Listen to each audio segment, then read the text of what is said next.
recording. Okay. Well, first, I'm going to thank everybody for jumping online today and having conversation. I know that we would hope to have this as a lunch on the 5th floor, which quite frankly, like many of you, I'm missing being on campus and missing being connected to so many people from the faculty, staff, and students. Maybe I thought we could just do is, if you wouldn't mind, just we could go around. Everybody can just say hello, say what year they are, what you're majoring, and where you're from, and actually maybe where you're online from would be interesting. So go ahead and start. Okay, I'll start. I'm Mariah. I'm a senior. I'm actually on campus right now. I'm in the Sigma Kappa house. I'm a biological science major, and I'm looking to be a pharmacist one day. Okay. I go. I'm Zoe Comerford. Oh, sorry. Sorry, go ahead. Okay. My name is Zoe Comerford, and I am a journalism and digital media double major, and I'm in Naperville, Illinois right now. My name is Brooke. I am a graduate student getting a master's in clinical mental health counseling, and I'm currently in Appleton, Wisconsin. I can go. Hi, I'm Eric. I'm also going for a master's. I'm going for applied economics, and I'm in Kenosha right now. Where was that, Eric? I'm in Kenosha. Oh, Kenosha. Okay, got it. Okay.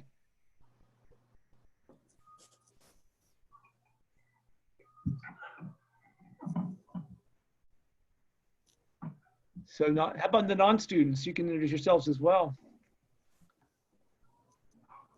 Well, I'm Brad, and I work out of the president's office, and I'm the guy that always takes notes to make sure that we capture everything that students have to say, and if there's anything that needs to be followed up on, I'm the guy that does that.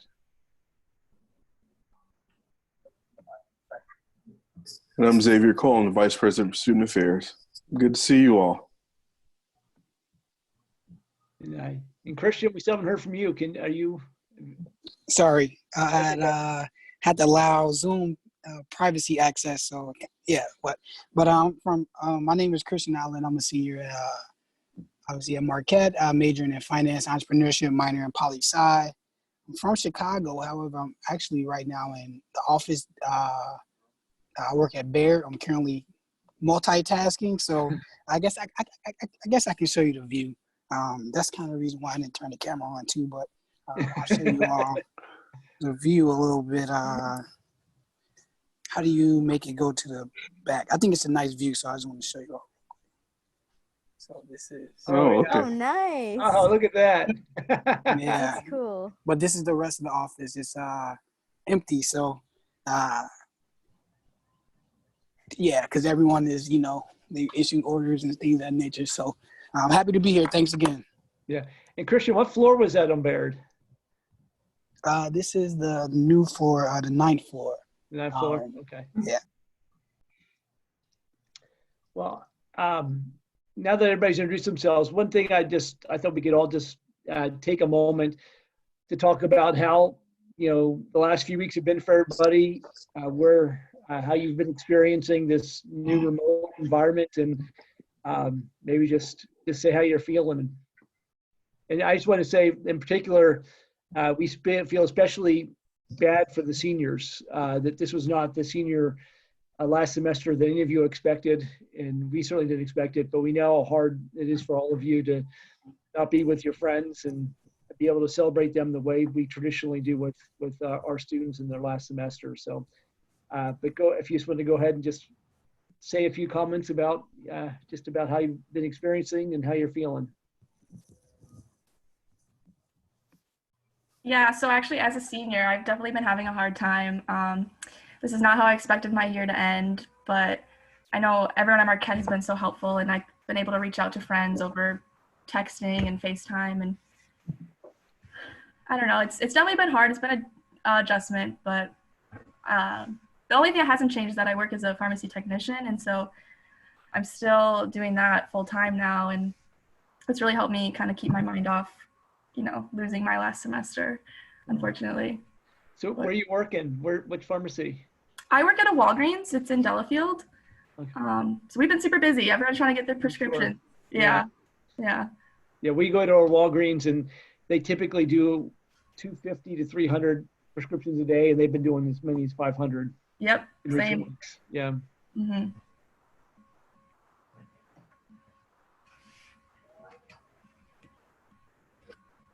About everybody else. Hello? Yeah.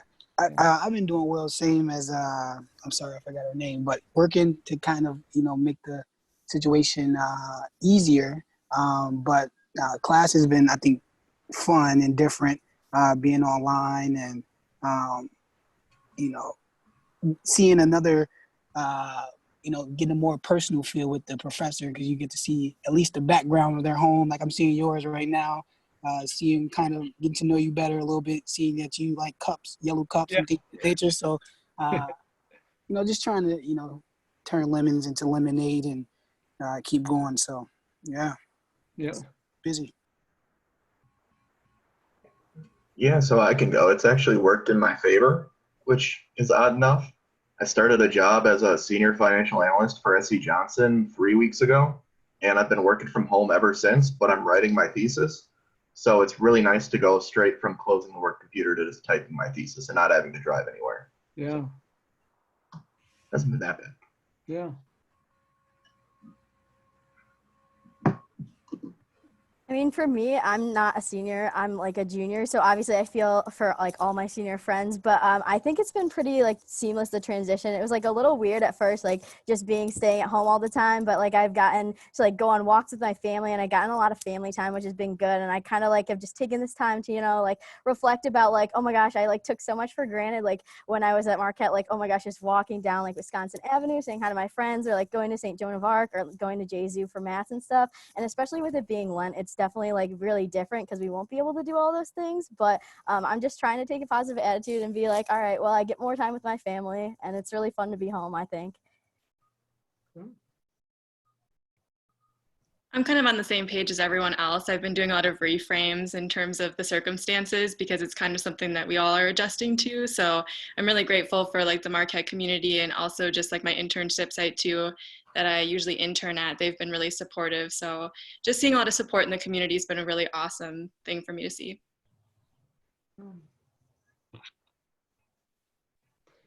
And I can talk for myself personally. I think Xavier and Brad might mention similar things. The hardest thing for me is being disconnected from the campus and the people on the campus. And so much of what we do is around the personal relationships we have. And even though I spend 6 to 7 hours a day now on these Zoom meetings, it isn't quite the same as being in the room with other people. But then on the flip side, like it's already been mentioned, I have 2 kids in Marquette right now that are home.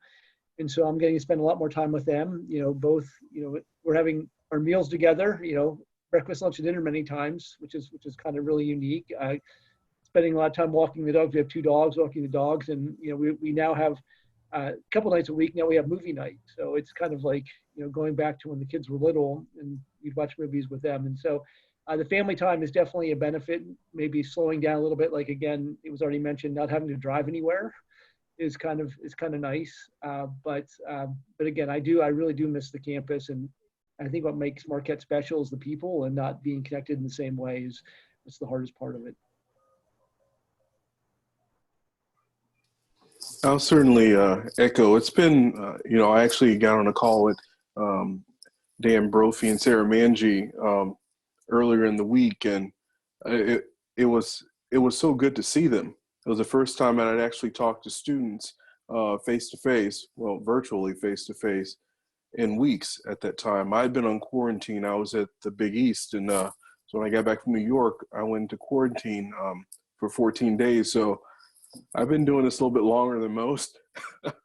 But this is a really good idea and great opportunity just to hear how you guys are doing. But by and large, when I talk to our students, and whether they be the grad students that I teach and you all, it seems that you guys are really resilient, and you've been able to adapt a lot better, I think, than I have. I'm just getting used to this.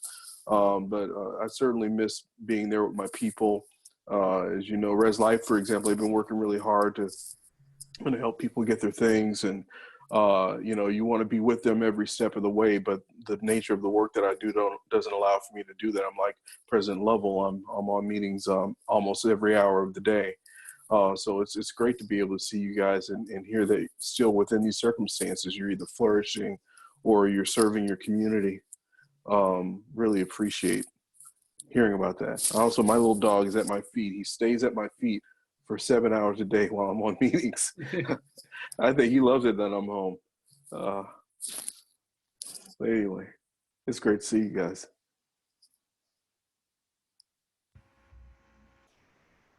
I just want to know what option Eric is using to get that cool scene behind him. Yeah. Yeah, so if you go down to the bottom, right next to where it says stop video, there's a little up arrow. If you click on it, go to choose virtual background, and you can upload any photo you downloaded to have a different background. I've had a couple work meetings in Zoom, so. I could do that. I know the tricks. It's fun.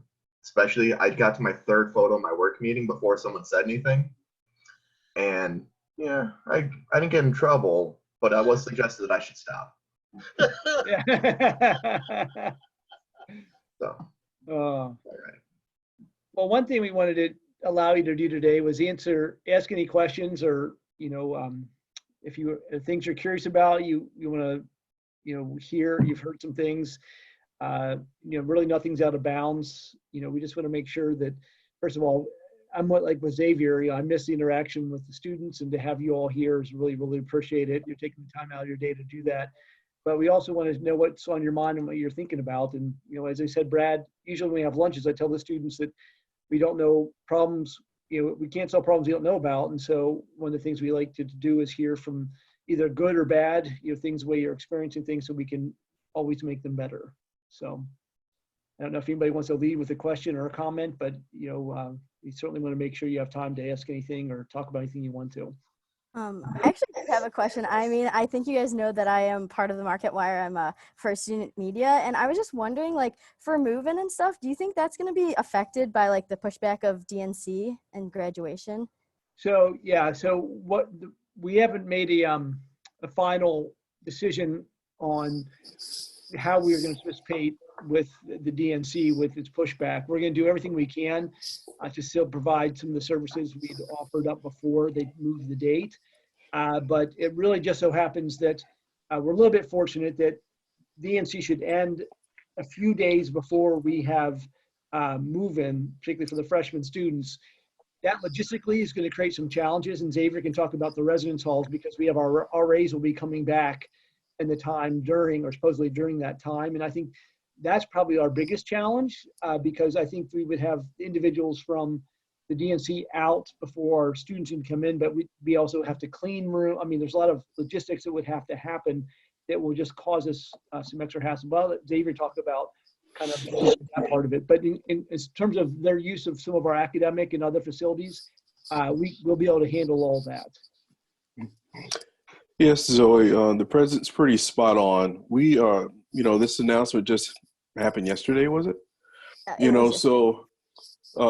So yesterday morning announcement, yesterday afternoon, several people getting together to try to figure out the logistics of this, to see what can work and what things can't work. Our students are our first priority, whether our returning students or new students coming in, and we want their experience to be as good as they remembered before, and certainly to make a very good impression. So regardless of what we do, we aren't going to compromise the experience of our students at the expense of anyone from outside. So, but there's a lot of logistics that we can work around to make, I think, both constituencies happy. We have great people on it.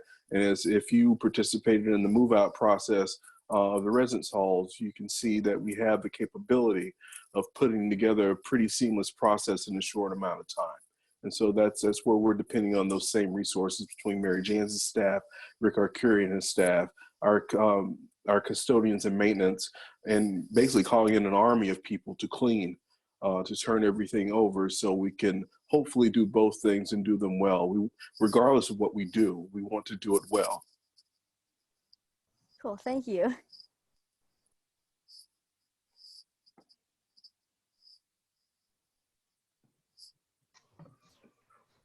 Yeah, so I guess I was curious about not really related to Marquette, but just kind of what was your path from undergrad all the way to becoming the president of a university? Kind of how did that happen? Just a quick Yeah. 5-minute spiel if that's possible. Yeah, no, that's fine. That's fine. This is a common question, and I always tell students that you know, you may have your plans when you're graduating from school. Like you're all will, if you're not doing it this year, you'll be doing it soon. You may think you know what you want to do, and what actually happens, I can promise you, it'll be something different. And when I graduated from college, I was a mechanical engineer. When I graduated undergraduate, it was a very good job market at the time. I had 5 interviews, I had 5 job offers, and I realized that I would be bored after 6 months in any of those jobs. And so I decided to go into graduate school. And I went straight through and got my PhD. And my last 2 years of my PhD, and then 2 years after my PhD, I was working with a startup software company. And after the 4th year I was with the company, we went public, and I was developing code. And at that point, that's when I went into academia, and I started out just as a regular professor. I started at the University of Kentucky, and for a number of reasons, it wasn't the right place for me. So I started looking at other options, and I got recruited to the University of Pittsburgh, where I got my degrees from, and was very happy there and was doing well. And just very slowly, as I was still just a professor, I was asked to take some leadership positions and was running an innovation center. And I finally reached a point where I realized that if I was going to make a bigger impact at the institution, and I believe in the lives of students, I needed to go to a higher level at the university, because when you're just a professor, it's very hard to invoke much change in an institution. But then when you become an administrator, you can have a bigger impact. And that's really, as I make decisions in my career, it's always where I felt my God-given skills and talents would make the biggest impact on the lives of others. And once I started administrative path, one thing leads to another, and I started being recruited to be a dean of engineering, for several years, and finally decided to take one of the positions and came to Milwaukee to EWM. And to my surprise, the person who recruited me here was the chancellor, stepped down after 2 years, and they asked me to fill in that role on an interim basis and then ultimately full time. And so I will just tell you, there was never a point, even when I was dean of engineering, that I ever envisioned myself being a president of an institution. And it's just a set of circumstances just led me to going into that role. And then again, even coming to Marquette, when I was at UWM, there was you had to be Jesuit priest to be president of Marquette, so it was never on my radar screen to even be here. They changed the bylaws when Father Pillar's stepped down, and I got recruited to Marquette. I will tell you that I said no to 5 different people about putting my hat in the ring and applying. I was nervous. I didn't know how people would react to me moving across town. I wasn't sure. But over time, as I reflected on it and prayed about it, it became something that, I thought, I was at peace of coming to do it. So I actually, once I did get involved in the search, things happened pretty quickly, and I was named here. And I will just say that for those of you who have not been in other academic institutions, there's something really special about Marquette. It's a great, I always say it's the most caring community I've ever been part of. People care more about each other in the institution than place I've ever been. And I feel like I've come home, and there's not ever a day that I don't feel thankful for being part of Marquette. And, I know that Marquette's not perfect. We have a lot of challenges. We can always do things better. But I think, our commitment to each other and our commitment to making the institution better is what, really makes us special. That's pretty cool. Yeah. Yeah. So thank you for becoming president. As I previously noted many times before, in my opinion, I feel like you're doing a great job. However, in light of this pandemic, I know we're still in the midst of it, but what has the university learned from this so far? And then what policies are being put in place? And, I have a kind of suggestion of my own of, what about requiring, all professors each semester to teach their class at least one time online, or equivalent of a 1 week. So I know some classes meet once a week. I know some meet twice a week. So the equivalent of once a week, just so we can, if something happened in the future, we can have some type of training and knowing how to operate, so it can be a little bit smoother hopefully nothing happens in the future again that will require this. But yeah, so kind of, what have we learned so far, and quick pitch about that, quick opinion about that idea. Thanks. Yeah. Well, first of all, I hope we don't ever experience anything like this ever again. Hopefully this is a once in a lifetime thing for all of us. But we've learned a lot, and I think what happens is when you're confronted with a crisis and you have no choice but to react and move to do things. You just if you're a community like Marquette, it's amazing the way that the campus came together. Everyone put a lot of their own personal interests aside and just did whatever they could to put the students and their education first. And I just want you to understand the scope of what happened. We offer about 2,000 courses a semester, and we had 50 courses this spring that were online, and we had 1,950 courses that were taught face-to-face. And within 1 week's period of time, the faculty, staff, and students converted those face-to-face classes to being online courses. And I can just tell you the learning curve and the number of hours that both faculty and staff spent, but also students had to spend in learning in a new environment is just, to me, it was awe-inspiring. And it just shows, to me, it shows what capacity we have to change and do things differently and be more innovative as a community. And so when I think of what we overcame in a week, there's very little I think that we can't do if we want to do as an institution and if we want to change and evolve. And I think we've proven that. And, unfortunately, this was not done by choice. This was done by necessity. But again, it just shows the capacity that you all have in our whole campus has to do things differently if we need to. And when I think about, changes in policy, obviously, I think your suggestion is a pretty, interesting one, because again, I think one of the things we're going to see coming out of this is we're going to see changed behaviors, both by faculty and staff and by students. And so now that we know that we can do things differently in this digital space, I think you'll see much more of a blend, even in traditional classes, of using, kind of these digital spaces, both for maybe study sections, for mentoring, for, actually teaching class, even face-to-face classes. You'll see more of this technology used in ways that benefit the learning environment. And, I do believe we will then also offer more classes each semester than we do today, online. And so I think, obviously we can't mandate faculty to teach a class in a certain way unless, the faculty, send in, would take an action to do that. But I believe that now every faculty member who is teaching, at least this semester on campus, knows that they can do it in this online format. So if we ever have to do it again, it will be much more seamless and we'll be much better at it. And, I think, many of the behaviors, that we have, I think even for myself, I will have more when I have national meetings with other presidents or other things. I think we'll do much more of those things, because it's from time efficiency using these types of platforms than actually, flying across the country and doing face-to-face meetings. And I know, Xavier, you've had a lot of experience too with the students and how you feel things are going to change because of this. Mm-hmm. Well, first of all, Christian, it's a great question. And one, we've realized just how much more adept our students are than the faculty and staff at using this technology and how adaptive you are to it. So we're really catching up. I've learned a lot from students, little tips and tricks I teach also. But it was doing the job and actually preparing just one course online took a tremendous amount of time. Some of I think one of the more important policy things that have been implemented in light of the pandemic, in light of the impact that this virus has had on businesses, small businesses, companies, corporations, institutions like ours. There's a lot more of a financial uncertainty for families. There's a lot more stress for families and students.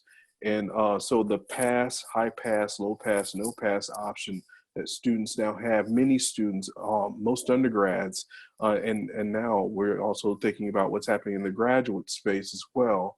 To have that as an option shows a lot of cure personalis for our students. And yes, I think that's happening at other places across the country too. But there was no guarantee that Marquette had to do something like that. We could have stuck with just the regular grading systems, but there was lots of thoughtful conversation about how to do it and what could be best for Marquette. And that's a pretty big decision for an institution to make, but I think it was made in the best interest of students. But to tell you, Christian, this thing is so fluid that where I'm with the set of information I'm using to make decisions on a Monday changes almost 50% to a Friday. And the DNC announcement is one good example of that. That wasn't in anybody's front burner about what we're trying to think about delivering for you, a couple of days ago. And all of a sudden, the university needed to think about how to manage this, because that was also a commitment that we made. And it's also good for the city, it's good for the DNC, it's good for Marquette, so it's, I think people have been extremely flexible. And what I've learned is that we have an amazing community. Folks running the backpack program who had nothing to do with it before, to keep it going, to get food to our food insecure students. The donations that came in, our employees taking food and supplies to MPS students all over the city who didn't know if they were going to have, who relied on those meals every day. You see the best of who we are coming out rather than the worst of human nature at this point. And it just affirms for me why I chose this community. I'm absolutely in the right place. I love my people. I love our students. And I think that we're sometimes a little bit unique in that. I think we're just a really tight community. Sure. And then going into the pass, low pass, like structure now, what went into that decision? Like, was it just like a lot of meetings and stuff? And like, where are you like thinking to going for the graduate programs as well? So, I will just weigh in that we realized that everyone's personal situation was then going to be different once they had to go home to their own environments. And some people were going back to environments where they had to take care of family members, or maybe the parents had lost their job and they were going to have to work and they were a full-time student. We wanted to give people more options just because it wasn't going to be an equal playing field for everyone, when they went home. And so then it became, how do we incorporate a pass-fail option, and knowing that I did hear from a lot of students that really wanted to keep the grading system because they'd worked really hard at this point in the semester. They were trying to bolster their resume. They were trying to get off academic probation. So we thought the fairest thing to do would provide both options. So have the letter grades for those who wanted it or needed them for some reason, and then also the pass-fail options for those of individuals that wanted more flexibility. And so what really we had to do, we couldn't just go with the simple pass-fail option, because there are certain academic programs within the university that have accreditation that differentiate between a C and a D in passing. So, again, I think it's like programs like PA or PT.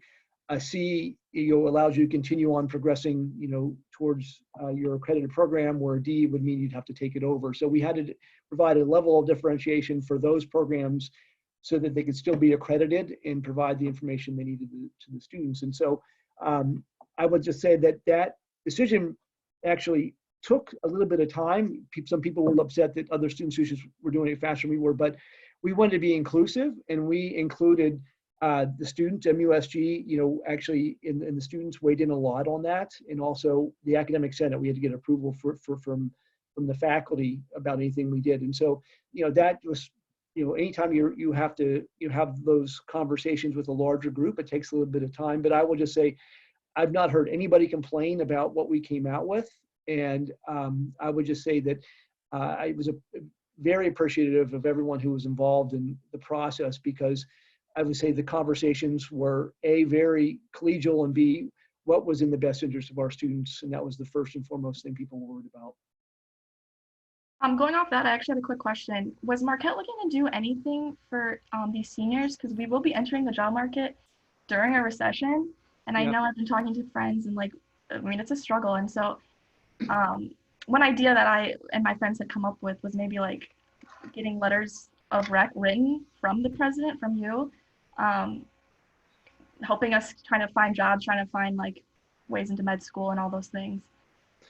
Yeah, so one of the things that we've been, actually, believe it or not, our career services areas of the university are actually seeing a much higher demand than typical, as you can imagine, for a couple of reasons. First of all, we know the job markets are much different today than they were a month ago. And second of all, we know that students now on that. And so we're doing everything we can to try to connect students with our employers that, first of all, I would say the employers themselves, they all have a different circumstance as well, because now they're trying to just keep the employees they have, on the books and, working for them without having to lay people off.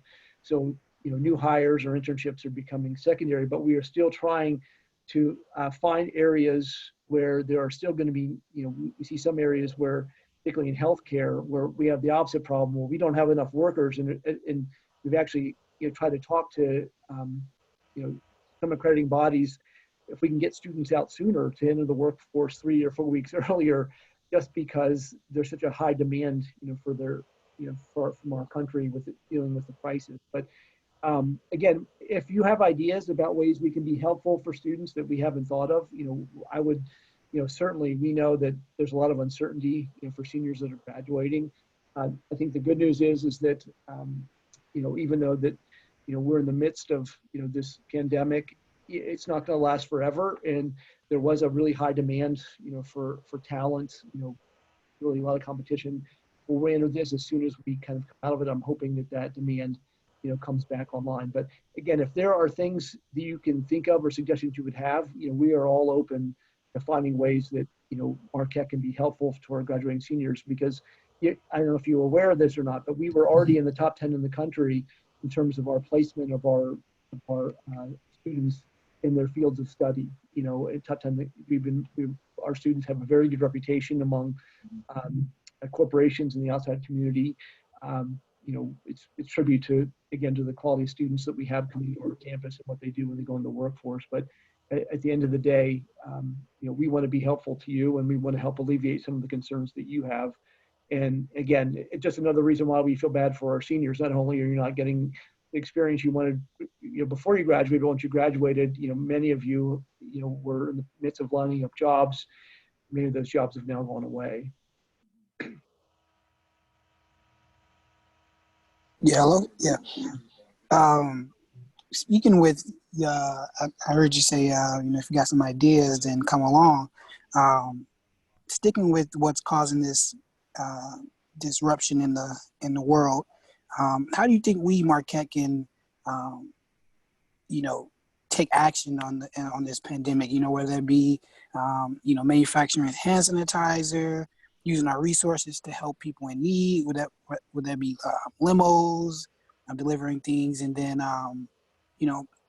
and I guess a tag along question to that is, how can we benefit from this? Where we are, sending out surveys about mental health, because I know you stated that mental health is an area that Marquette wants to get into and explore more. So, basically, how can we use this pandemic to help and learn and assist us in the future, basically, I guess is the question. Yeah.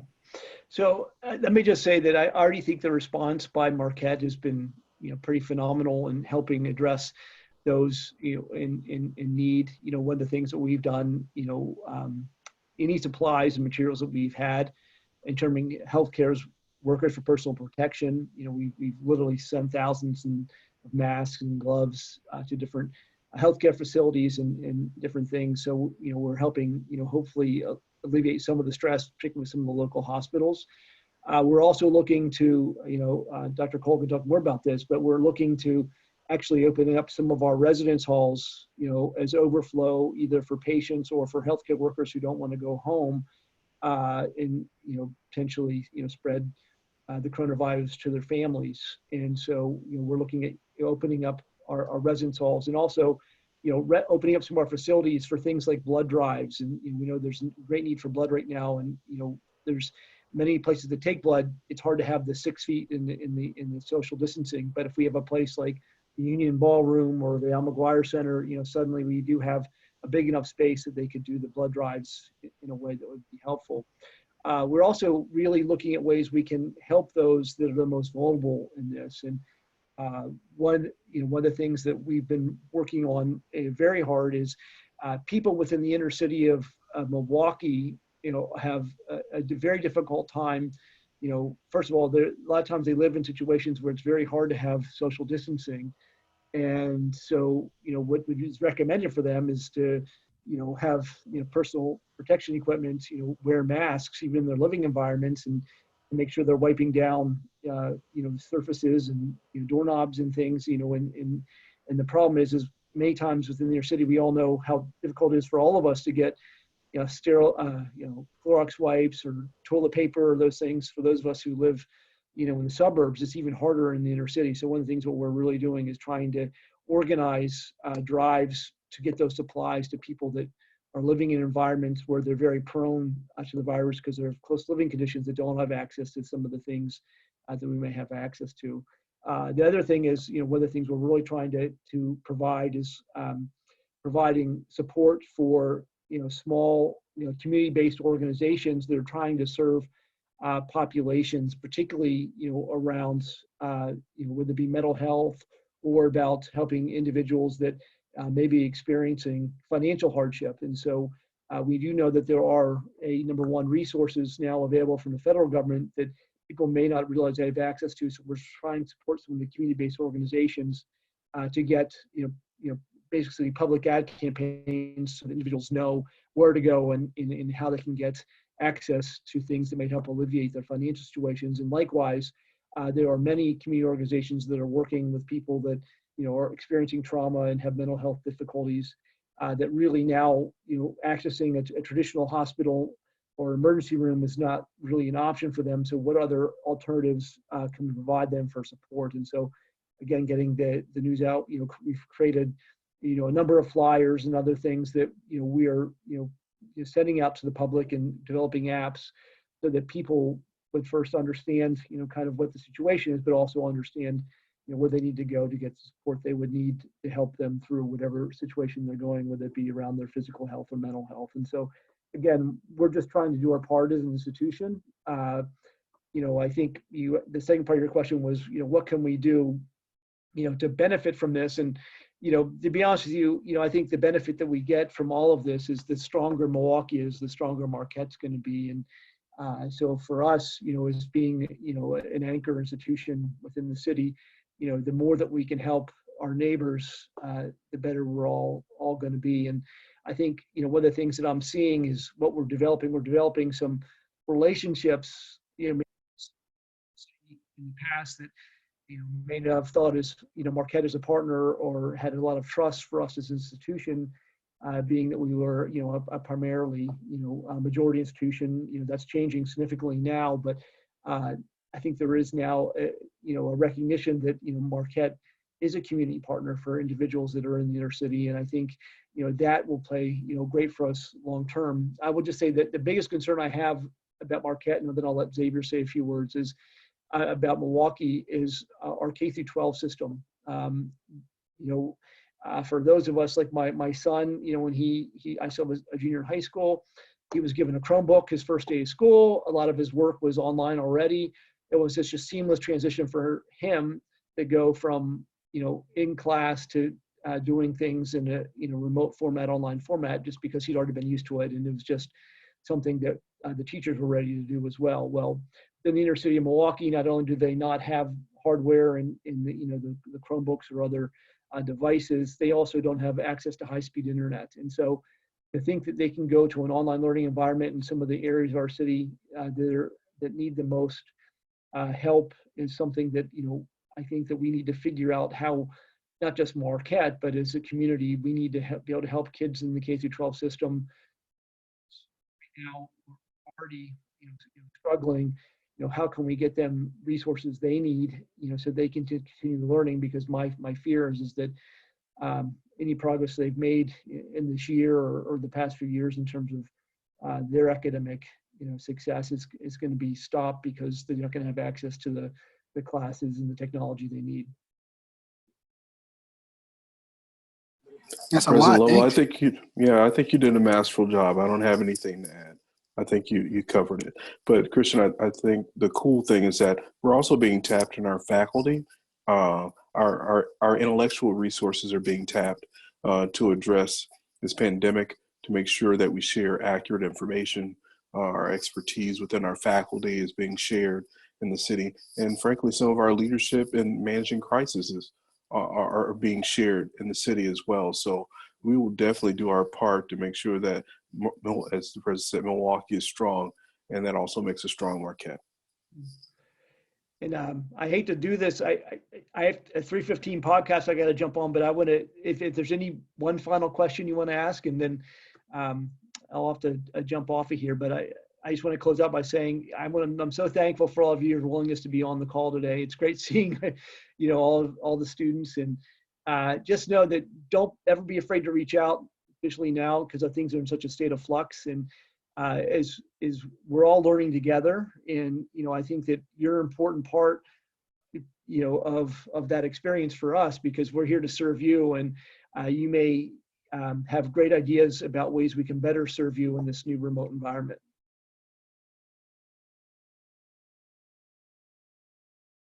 If I could real quick, just give a little piece of feedback for Yes. graduate students that are international. I did speak to Lisa Lamson, the GSO president, and she had mentioned that a lot of international graduate students have reached out to her and Dr. Woods about information. They feel that there's been a lack of information, especially to the graduate students. So if possible, if they could get some more information from, whoever, that would be great. And then also if they could clarify too, when emails are sent out, that it's graduate students and undergraduate students, because it's just been a general students has been mentioned, and not necessarily the differentiating between graduate students and undergraduate students, if that makes sense. So just if there could be both students involved, so they know exactly who they're talking about. Yeah, thank you. That's a great point. And we'll certainly as we do communications, we'll make sure we do that. Something we've heard a lot this year is that when we talk about students, traditionally we've been talking about undergraduates, but we have a significant graduate population. So we need to make sure that when we talk about our students or messaging students, we do differentiate between the two. And we've not necessarily done a good job of that in the past. So thanks for that suggestion. Yep, thank you. Okay. Well, listen, everybody, stay safe and healthy. Okay. And thanks again for jumping on today. Thanks. Stay safe. Thanks, Dr. Lovell. Thank you. Thank you. Adios.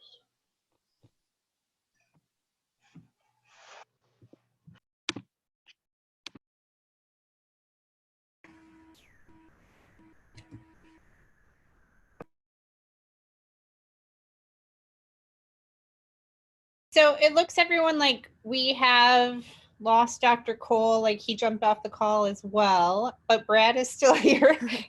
Does anyone have questions for Brad? If not, we can close out if you want.